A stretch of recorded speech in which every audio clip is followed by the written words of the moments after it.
I guess it really is winter now. All this snow my area is getting pounded with is reminding me of my trip to and from the Crimson Crisis sneak preview.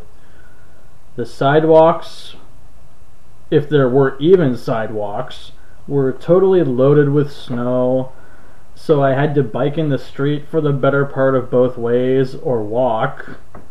Both were horrendous options considering how windy it was that day. Not good memories. Not at all.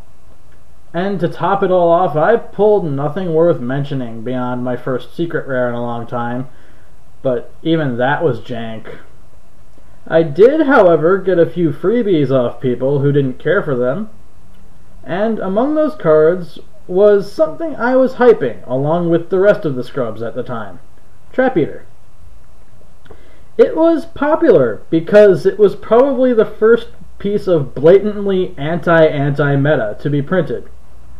Trap Eater is a level 4 tuner that you cannot normal summon or set, and cannot special summon except by sending a face-up trap your opponent controls to the graveyard. Very strange indeed. This card is used by Jack Atlas in Yu-Gi-Oh! 5Ds, but he's probably the only person in the world who does, sadly. The card ended up being a massive flop out of inconsistency, so it vanished from side decks everywhere pretty quickly. Now that I think about it though, it seems far more plausible to play these days.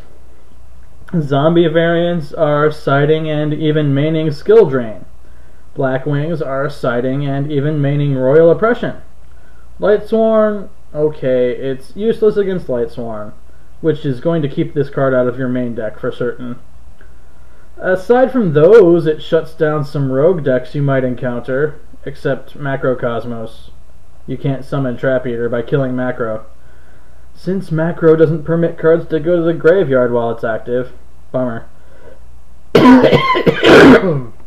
Excuse me. Now, as much as I hate Royal Oppression, I can't say I'd run Trap Eater myself, since there are just so many better cards.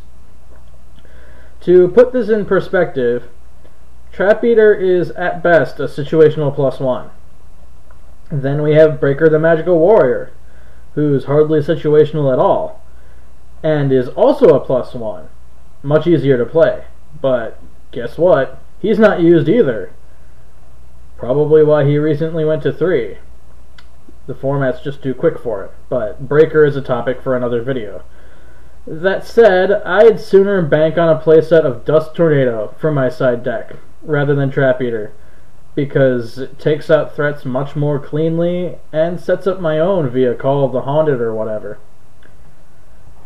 I feel Trap Eater was a novel idea, but wasn't executed in the best way. If it were up to me, I'd have made it a level 2 monster with 1,000 less in both attack and defense, with the option of summoning it the way it has to be right now. That way, even if we couldn't get the +1 off, we'd still be able to use it, prevent it from being a dead card. I'm not part of Konami Research and Development though, as much as I'd like to be, so this is just another example of wishful thinking. It's too bad the card turned out the way it did, but I think it's a good example of how card design has improved.